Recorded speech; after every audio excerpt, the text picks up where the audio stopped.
Hello दोस्तों। अरे रुक जाइए भाई, पढ़ा नहीं रहे हैं, पहले बात सुन लीजिए।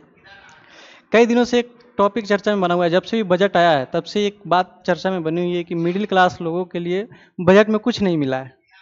चलिए कोई बात नहीं, अगर मिडिल क्लास के लोगों को बजट में कुछ नहीं मिला है, इस बात से निराश ना हो तो हम एक बात पे अगर फोकस करें कि इस बार बजट में हमें बहुत कुछ मिला है। कैसे मिला है भाई? इस बार के बजट में सबसे अच्छी जो बात की गई है सरकार द्वारा, उसमें है बेरोजगारी की बात। और बेरोजगारी की बात के लिए उन्होंने कई सारे स्कीम्स लॉन्च किए हैं, जिनमें उन्होंने रोजगार बढ़ाने के लिए काम करने पर जोर दिया है। एमएसएमई के तहत उस पर खर्च किया एमएसएमई में। इसी तरह कई सारे कंपनी पर खर्च करने की बात कही है। देखिए, हमारे देश में बेरोजगारी की समस्या का कारण सिर्फ सरकार नहीं है। हम सिर्फ सरकार को दोषी नहीं दे सकते हैं कि ये बेरोजगारी दर बढ़ा रही है। क्यों? कोई एक बात बताइए, अगर सरकार जितने देश में संख्या है, अगर सबको सरकारी नौकरी दे दे, पैसा कहाँ से देगी? सिंपल सी बात है। ऐसे में तो देश बिला जाएगा भाई। और जब देश बिला जाएगा और नौकरी लेके लोग क्या करेंगे? तो जो प्रधानमंत्री के द्वारा स्कीम चलाया जा रहा है अभी, आत्मनिर्भर भारत का जो कि बात किया जा रहा था, उसमें इनका कहना बिल्कुल सही था कि भाई आप लोग आत्मनिर्भर बनो। क्योंकि स्वरोजगार, हमारा देश का जो डेमोग्राफिक परफॉर्मेंस है उसके हिसाब से स्वरोजगार ही सबसे बेटर ऑप्शन है रोजगार के लिए। अगर सरकार के ऊपर डिपेंडेंट रहेंगे तो फिर हर लोग बेरोजगार रहेंगे। ये तो पहले बात हुआ बेरोजगार होने का।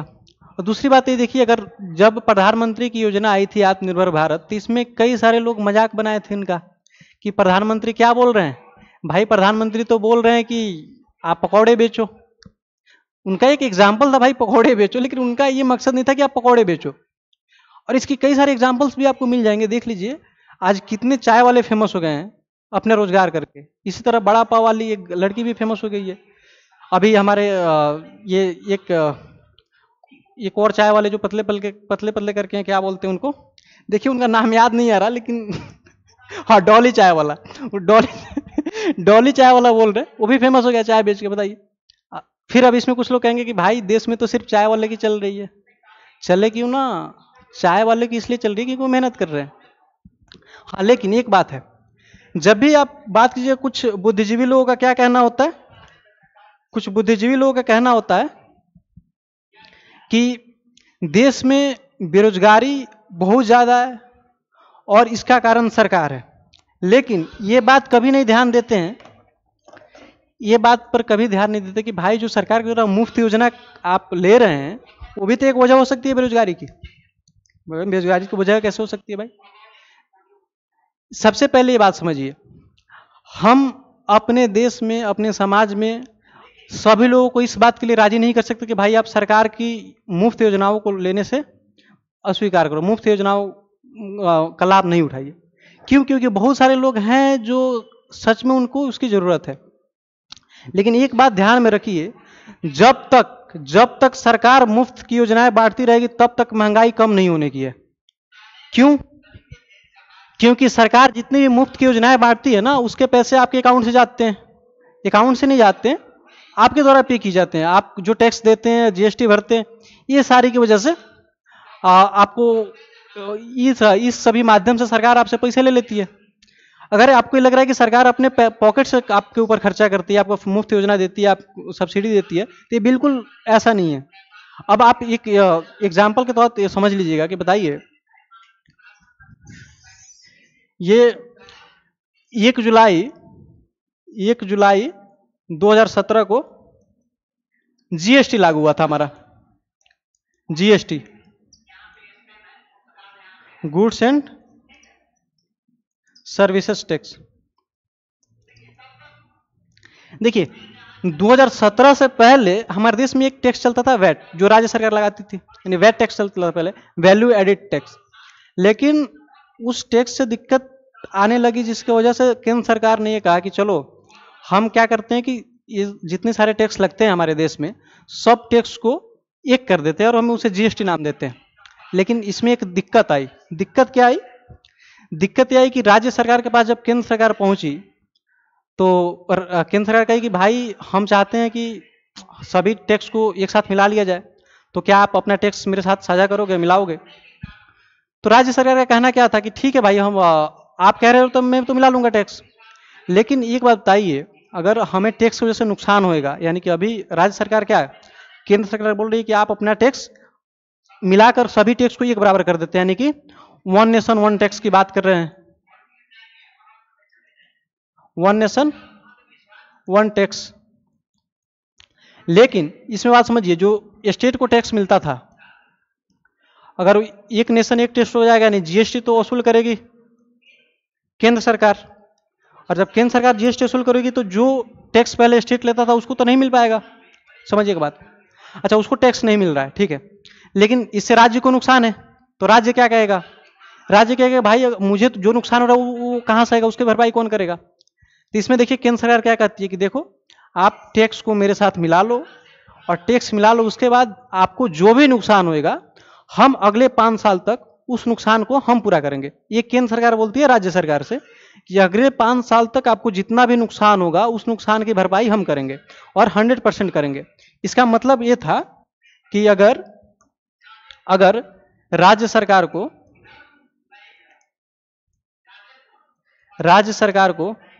100 करोड़ मिलता था टैक्स मिलता था 100 करोड़।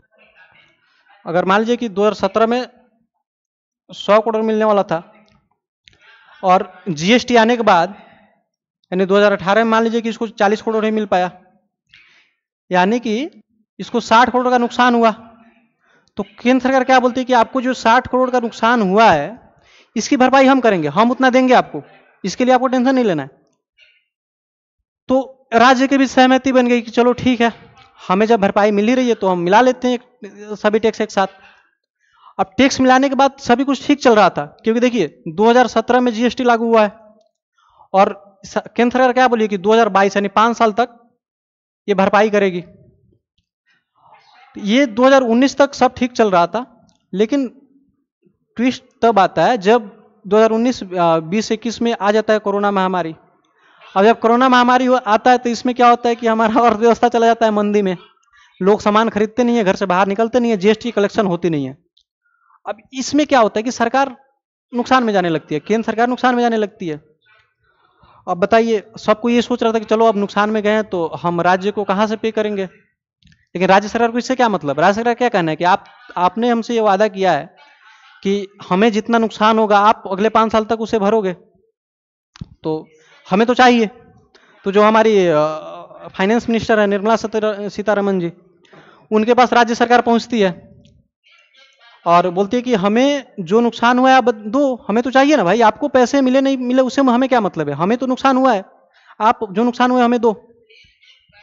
अब इसमें होता क्या है, वो निर्मला सीतारमन जी क्या कहती हैं कि देखो हमें टैक्स नहीं मिला है तो हम नहीं दे सकते नुकसान, मतलब हम कैसे भरपाई करें, हमें तो कुछ मिला ही नहीं है, और चूंकि ये आपदा का समय है तो इसमें आपको एडजस्ट करना पड़ेगा। लेकिन राज्य सरकार हड़कंप मचा देगी, कैसे करना पड़ेगा भाई, हमें तो चाहिए।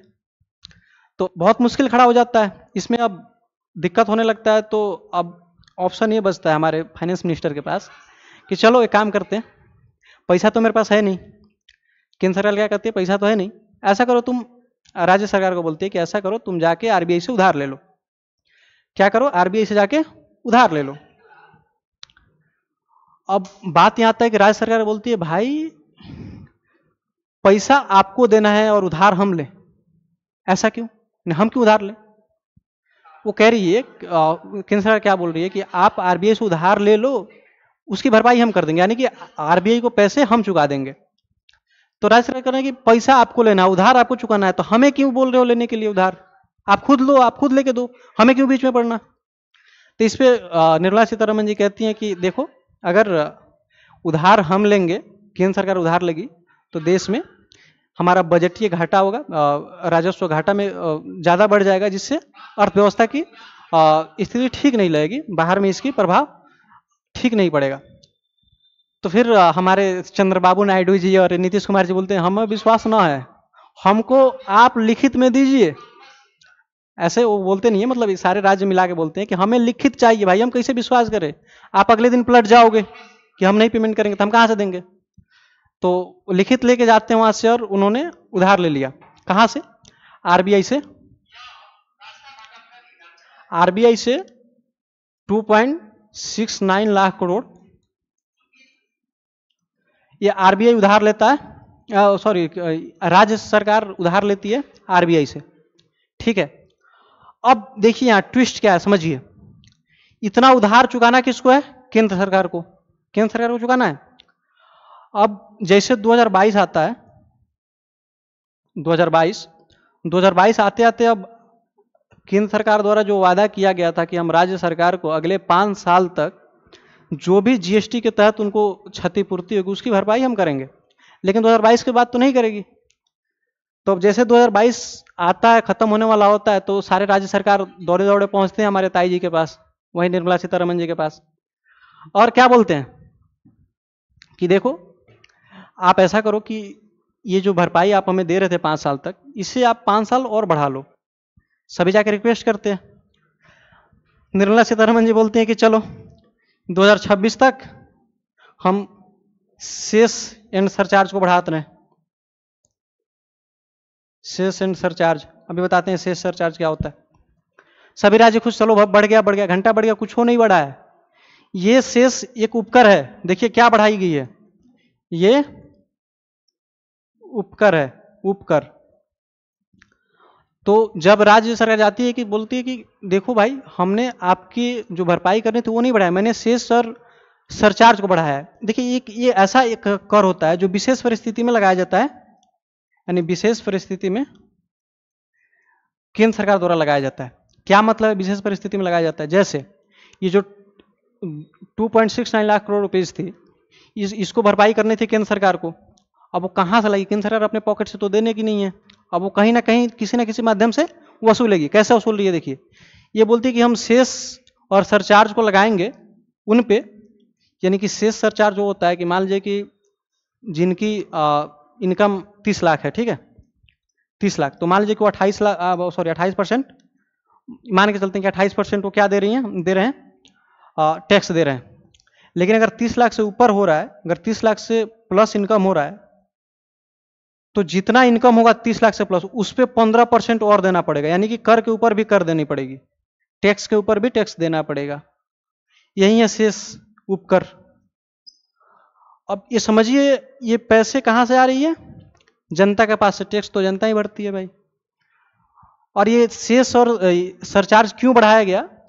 क्योंकि कहना है निर्मला सीतारमण जी की आप लोगों ने जो उधार लिया है उसकी भरपाई हम कहां से करेंगे, हम तो टैक्स बढ़ाएंगे कर सकते हैं।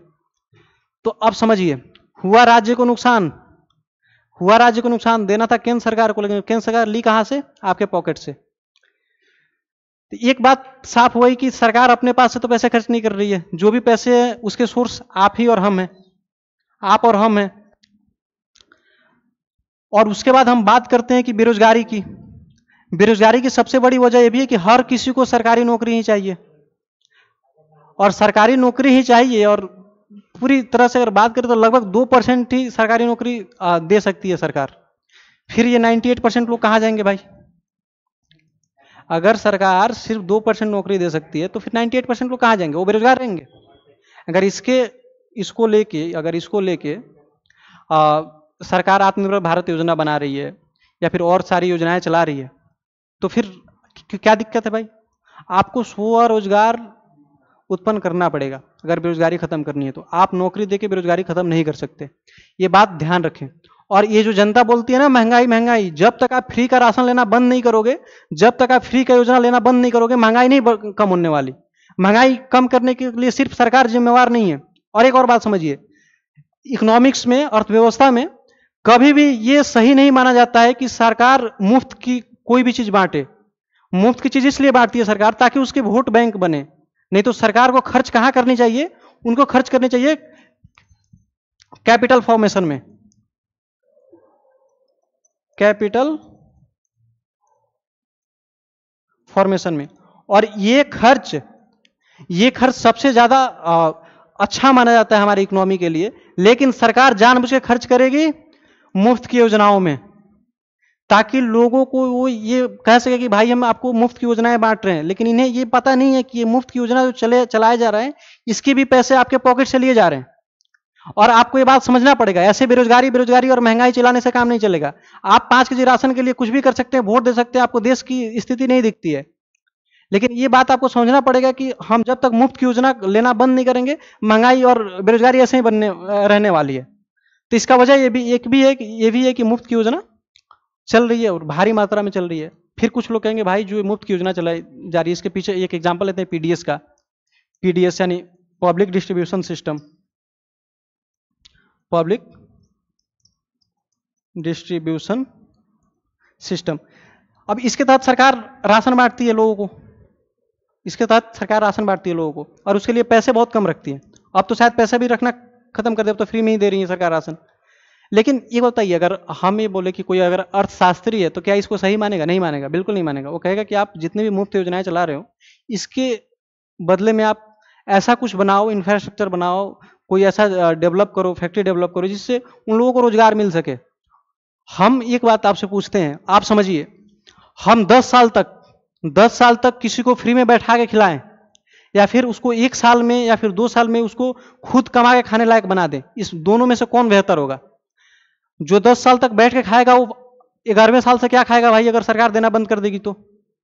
ये बात समझिए। अगर लेकिन कोई सरकार उसको 2 साल काम करती है उस पर और उसको उस लायक बना देती है कि भाई तुम अपना खाना खुद जनरेट कर सकते हो, तुम खुद उत्पादन कर सकते हो, तुम खुद कमा के खा सकते हो, तो शायद लाइफ टाइम सर्वाइव कर पाए। लेकिन जो फ्री की खाने की आदत लग जाएगी तो फिर जब सरकार देना बंद कर देगी तो फिर वो रोड पे आ जाएगा। तो ये बात समझना जरूरी है कि हमें मुफ्त की योजना पर ज़्यादा डिपेंडेंट नहीं रहना है। हाँ, लेकिन एक इसके सकारात्मक पक्ष भी है। कई बार होता है कि बहुत पहले जाए, मान लीजिए कि हम 2005-6 के सन में जाए, तो उस टाइम ऐसा होता था कि बहुत लोगों के पास खाने के लिए कुछ नहीं होते थे। कई लोग ऐसे भी होते थे जिनको एक टाइम खाना पड़ता था। अगर वो लोग आज हैं जो 2005 की स्थिति देखे हुए हैं, 2004 के 2000 करीब की स्थिति देखे हुए हैं, वो लोग आज अगर उनको राशन मिल रहा है तो उसकी कीमत समझ रहे हैं, उनको अच्छा से उसको यूटिलाइज करना जान रहे हैं। उनको ऐसा लग रहा है कि ये 5 केजी राशन हमारे लिए बहुत है। लेकिन अगर थोड़ा सा वो अपना अभी के हिसाब से, ट्रेंड के हिसाब से देखेंगे तो उनको ये समझ में आ जाएगा कि देखिए 5 केजी राशन पर्याप्त नहीं है। एक रिपोर्ट क्या कहती है, एक भारत सरकार की रिपोर्ट है जो कहती है कि एक आदमी के लिए 1 महीना का कम से कम 11 केजी राशन, 11 केजी अनाज चाहिए खाने के लिए। अगर 1 महीना के लिए कम से कम 11 केजी राशन चाहिए, लेकिन सरकार देती है 5 केजी, और मैक्सिमम 35 केजी दे सकते हैं, यानी मैक्सिमम 7 लोगों को दे सकते हैं एक परिवार में। ये आप लोग भी जानते हैं, डीलर उलर के पास जाते हैं या फिर ये जो राशन की दुकान पे जाते हैं तो वहाँ मिलता है। लेकिन भ्रष्टाचार तो उसमें भी हो रहा है आजकल। कुछ लोग देंगे राशन, कुछ लोग कम देंगे, कुछ लोग पैसे ज़्यादा लेंगे, बहुत सारे चीज़ें हैं इसको लेके। लेकिन मुद्दा ये था कि बेरोजगारी और महंगाई का, तो अगर हम एक कंक्लूजन पे आए, अगर हमें बेरोजगारी खत्म करनी है तो इसके लिए हमें स्वरोजगार पर डिपेंडेंट रहना पड़ेगा, इस पर बल देना पड़ेगा, जोर देना पड़ेगा, क्योंकि सिर्फ नौकरी से बेरोजगारी दूर नहीं हो सकती। और बहुत सारे लोग आज बेरोजगार इसलिए भी है ना, क्योंकि सबको सरकारी नौकरी ही चाहिए। देखिए, सरकारी नौकरी सबको चाहिए क्योंकि उसमें सिक्योरिटी मिलती है, तो इसलिए सभी लोग उसके पीछे ही भाग रहे हैं। और इसका वजह भी है कि उसका क्रेज भी बहुत ज़्यादा हो गया आज के हमारे देश में। सबको लगता है कि सरकारी नौकरी मिल गई तो लाइफ सेट है, घंटा सेट है, कुछ भी सेट नहीं है। आगे जितनी आगे जाइएगा उतना ही चुनौतियाँ मिलती जाएगी आपको। और दूसरी बात है महंगाई की। महंगाई जब कम करनी है तो इसके लिए आप सिर्फ सरकार को दोषी मत ठहराइए, आप खुद को भी समझिए कि हमें ये सरकार के द्वारा दी गई मुफ्त योजना, जो कि लालच बोलते हैं, इससे हमें दूर रहना है। अगर हम लेना बंद कर देंगे, सरकार उस पर खर्चा ना करके, मुफ्त की योजना पे खर्चा ना करके इंफ्रास्ट्रक्चर पे खर्चा करेगी, और इंफ्रास्ट्रक्चर पे खर्चा करेगी, रोजगार जनरेट करेगी। इससे महंगाई दूर किया जा सकता है, पूरी तरह से नहीं लेकिन दूर किया जा सकता है। तो एक बात तो क्लियर है कि सिर्फ नौकरियां देकर बेरोजगारी दूर नहीं किया जा सकता है। चलिए आज रखते हैं इतना ही, फिर मिलते हैं नेक्स्ट वीडियो में।